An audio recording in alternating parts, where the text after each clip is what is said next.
My name is Gorman, and welcome to the final episode of a two-part Semilla.VC series about investing in Argentina. Despite having many unicorns like Globant and MercadoLibre, Argentina is often looked down upon by international investors, and for good reason. Argentina has among the world's highest taxes, highest inflation, and most restrictive foreign currency regimes. But through these two interviews and an accompanying executive summary, I hope to ease some of these fears by outlining the legal and operational strategies to both circumvent and even take advantage of these aforementioned worries. In this episode of Semilla.VC, I spoke with Nicolás Malumián, a partner at Malumian Associates. Among his many legal specialties, Nicolás works with venture capitalists and technology founders to build and invest across Latin America. He is the author of several articles and books in Spanish on tax and legal regulations of investment and financial transactions, and one book in English titled Trusts in Latin America. He's also lectured at more than 130 conferences in Latin America, the Caribbean, Europe, and the United States. In this episode of Semilla.VC, we discuss the benefits and disadvantages between a C Corp in the United States, the ETVE regime in Spain, and a Cayman or BVI holding company, how specific legal strategies navigate around Argentina's restrictive foreign currency regime and use a favorable exchange rate, why safe notes aren't allowed if a company is solely registered in Argentina, and why building in Argentina and exporting abroad is a phenomenal strategy. We discussed all this and more in this episode of Semilla.VC. Nicolás, could you start by telling the audience a bit more about your work history up to and including your current role?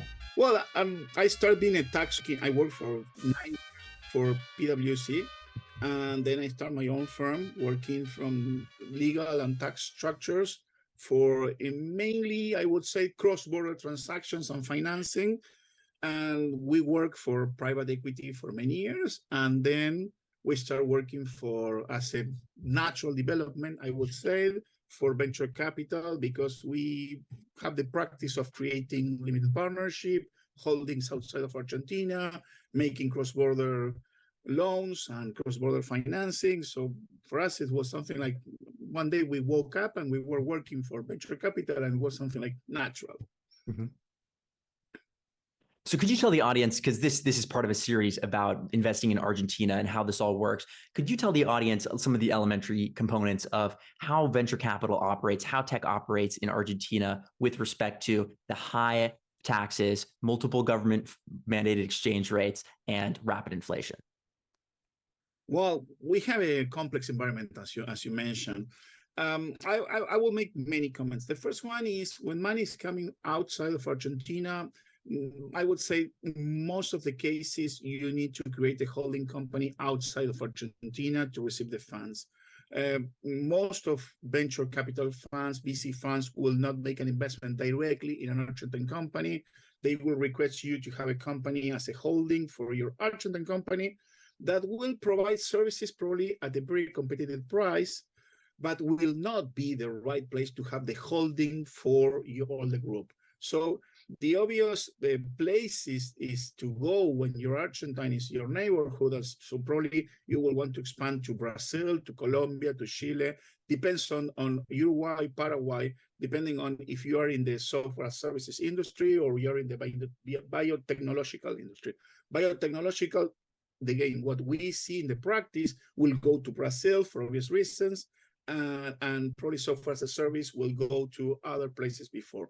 But the holding for that regional group will not be in Argentina.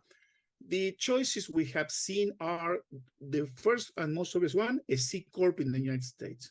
Of course, you will have to pay taxes in the United States, 21% tax at the level of the company, and then 30% tax on the distributions dividends if there is no double taxation treaty. But it's a place that that venture capital funds will accept as a holding and will like it a lot. Second obvious place maybe is Spain, because Spain has a good holding regime, which is the ETVE regime in Spain, and you have plenty of double taxation treaties between Spain and Latin American companies. And then you have other options. Well, you might use Cayman or BVI. The obvious advantage is there's no taxation there. The obvious problem is that most probably in order to register a BVI or a Cayman company in Latin American countries, you will face difficulties because it's considered a low or new taxation jurisdiction, and that will create restrictions on whether you can register that company as a shareholder of the Latin American companies. This last point is not minor stuff, because if you want to make a transfer of US dollars and to get the actual value of your dollars and not the official rate, which is, I would say, half, it depends on the conditions, but just to give a rough idea, I would say it's half your money, then the capital contribution is a great idea. It's the legal way to obtain the actual value for your dollars from abroad to Argentina. And in order to do that, you will need to register that company that's making that contribution, okay, to the Argentine company. Having a holding outside of Argentina will provide you with much more flexibility regarding the corporate law. That means if you want to sign a SAFE, a KISS, or an equivalent contract, I would say you cannot do it in Argentina because of restrictions in our corporate law. And of course, you can do it with the C Corp, obviously, the most obvious comment, but that comparison is also important. You have, as you mentioned, you have foreign exchange restrictions that should be considered. You have tax considerations, of course, and you have, if you want, a more flexible, you're looking for a much more flexible corporate law that will allow you to provide stock option plans much easier than in Argentina, or to provide the to sign a SAFE or a KISS that's not possible in Argentina. So that's another reason for using a holding company. Although I don't have as much as experience as in Argentina as in other countries, I would say that many other Latin American countries, you will face something, a similar situation. Okay, maybe not as extreme, but probably VC funds will require you to have a holding outside of other Latin American countries. So creating the right regional holding company will be a good idea from the Argentine perspective and the perspective of other Latin American countries. I love that. Thank you for that initial background. I have to ask, could you tell us more about the currency restrictions? There's the bond rate, there's the blue rate, there's the official rate. In what ways can companies bring money into Argentina, and which different rates, and what type of company affects that? And could you go into a little more depth on that? Well, we have an exchange rate for every single day of the year, okay? I heard once that in Rome you have a church for every single day of the year. Well, we have an exchange rate for every single day of the year. I would say that mainly we have two exchange rates. The one you obtain, as you mentioned, the real value, the actual value using bonds. I mean, you purchase bonds outside of Argentina and you sell them in Argentina. That will mean that you will get paid for each of your US dollars. You will be paid the actual value of the US dollars. In order to do so, you should not be subject to the obligation of what is called the liquidation of the foreign exchange. Okay, that means you should not be subject to obligation to bring your US dollars to Argentina and to exchange them for the official rate, which again, as a general rule, will be half the value of the real one. So as you mentioned, if you are an Argentine company and you're receiving an investment, clearly you would like to receive that investment as a capital contribution. Why? Because you will be able to use the procedure you mentioned, buying and selling the bonds and obtaining something in the region of, today will be something in the region of 300 pesos. And please, this is just a rough estimate in order to provide an example, and not 150 as it will be the official rate. Today, the official rate and the actual are a little bit higher, but to give you an idea to the audience is why we are so interested in being able to use this bond procedure of purchasing a bond and selling it, because we obtain a much better, even double the rate we will obtain if we go through the formal process. This procedure is absolutely legal as long, and I insist on that's a key fact, as long as you are not doing something that requires the transformation of the exchange of pesos or dollars into pesos. And which is the perfect example? Well, if you make an exportation of assets or services, then the payment for that exportation should be brought to Argentina and should be transformed in official. So if you're receiving a capital contribution, you will receive the actual value for your dollars. If you're selling a service, when the general rule will be, you will be receiving the official rate. Okay, I know if I made myself clear with that. I love it. Thank you. I want to talk a little bit more about Argentina as a cost center in terms of a technology company. What sorts of companies does this idea of Argentina being a cost center kind of really make sense? And then this idea of expanding into other countries around Latin America. So Argentina is a cost center, money being put in and there's no tax. And then also this idea of rapidly going to other markets like Brazil. Absolutely. Well, in our experience is Argentina is including efficient cost service for software as a service. If you need people working on creating the algorithm, creating the software, this is an incredibly efficient place to have that people working. We have also seen that it's incredibly efficient for the second case we have a lot is biotechnology. I mean, if you want to have a lab here in Argentina, we made a comparison for a client, a lab in Argentina, compare with a lab in Missouri. And although of course, there are advantages in being in Missouri, please don't take me wrong, and there are plenty of reasons to be in Missouri. And we, in fact, a client of us has a lab in Missouri because they have certain advantages, which are undeniable. But regarding cost, here was with almost 20% of or less than the cost in the US.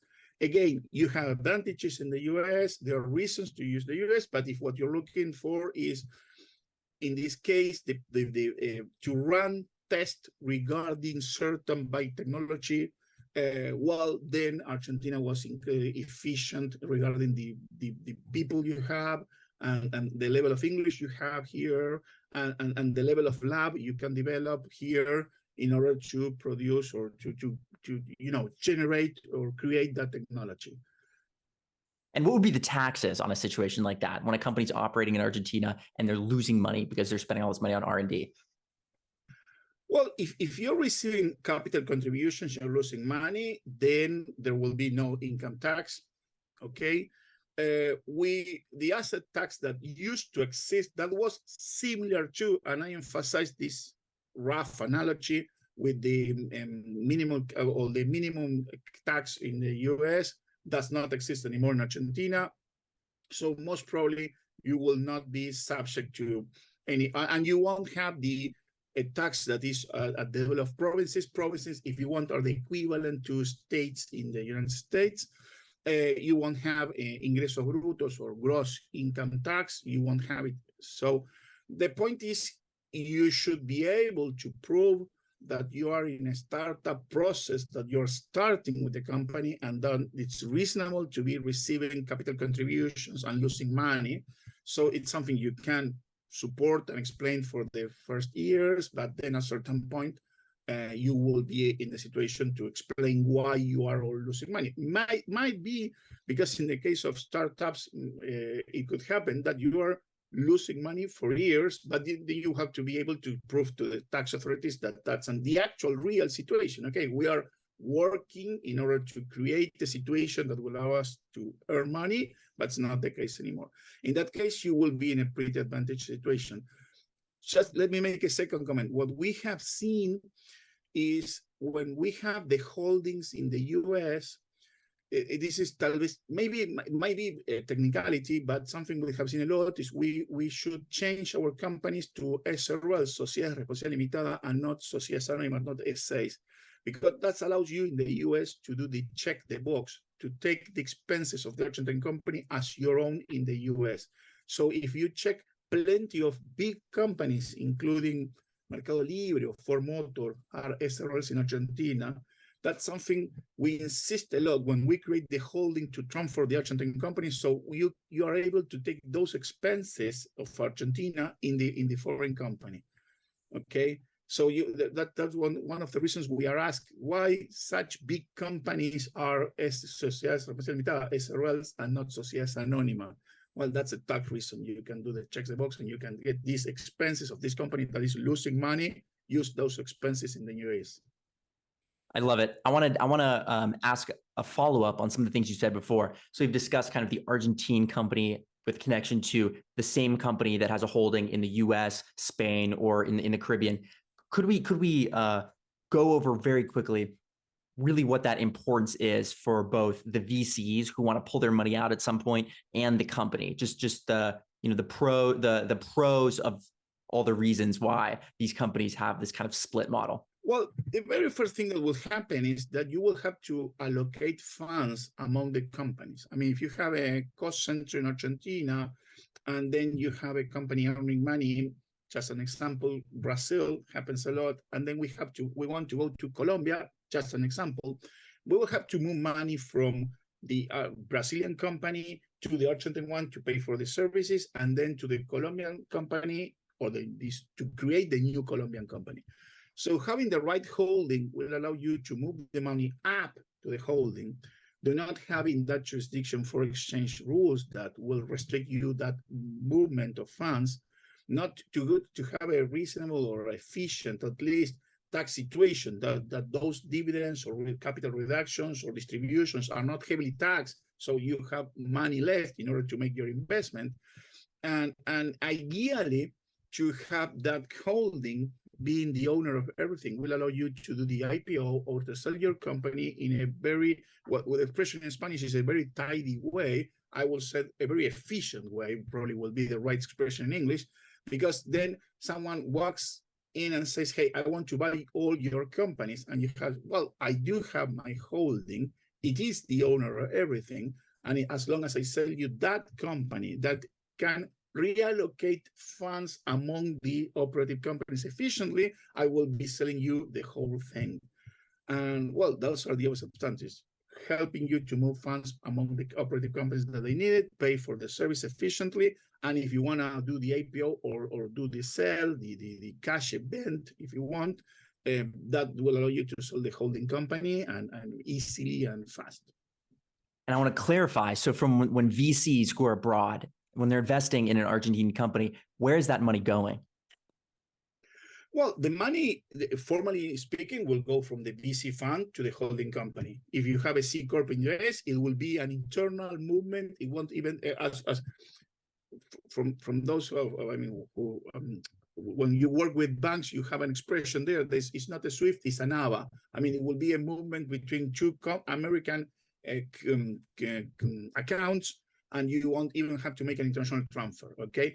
And that money will stay there till it's needed, and that's a key point, will be there still needed under the legal and foreign exchange regime of the United States, till you have to make a contribution in Brazil, Colombia, or wherever, okay?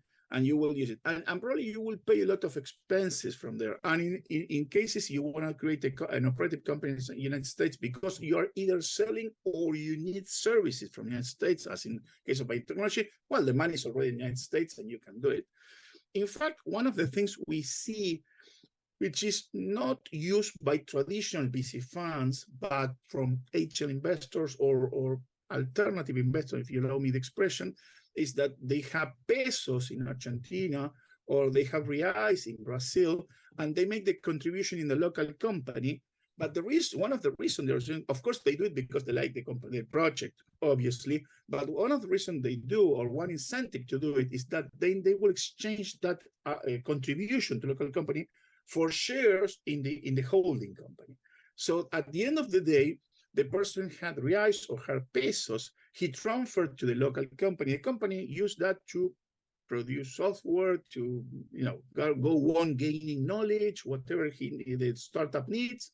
And then they will make an exchange of that right for shares in the holding company. So the day of the IPO, the day of the selling of the company, the local person who made the investment will be selling the foreign shares, and that's a huge incentive. We have been incredibly successful gaining traction for investments both in Brazil and Argentina with that structure.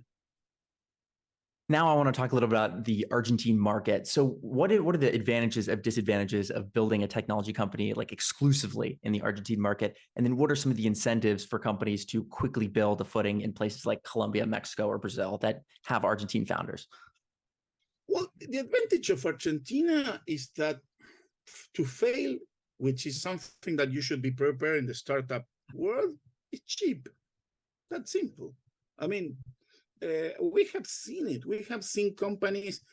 One of the most, I would use the word shocking case I saw my whole life was 3 young persons, and well, my younger son says anybody who is above 20 is old. But I have another consider. I mean, I have another idea of who is old and who's young.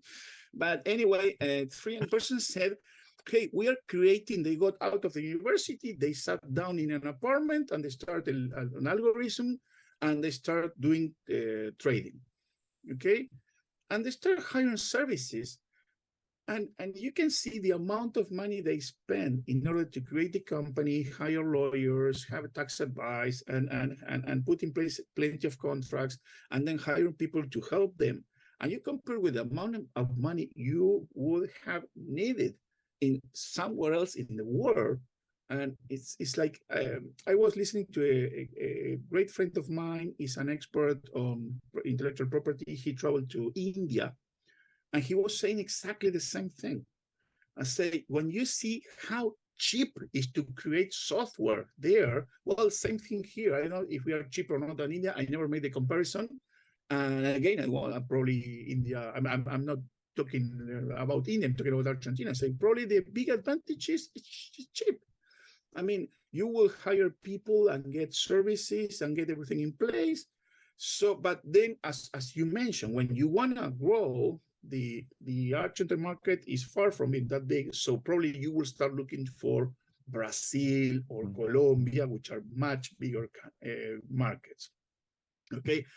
One of the things that I will say is I have seen, and I think it's perfectly reasonable, I have seen people starting with internationalization with Uruguay. I say, well, but come on, you think that the Argentine market is small? Why?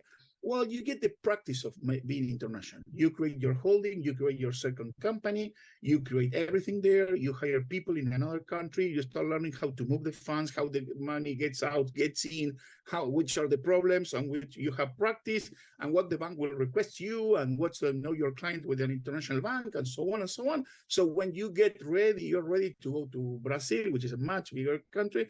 Well, you've been trained, which is not minor stuff, okay?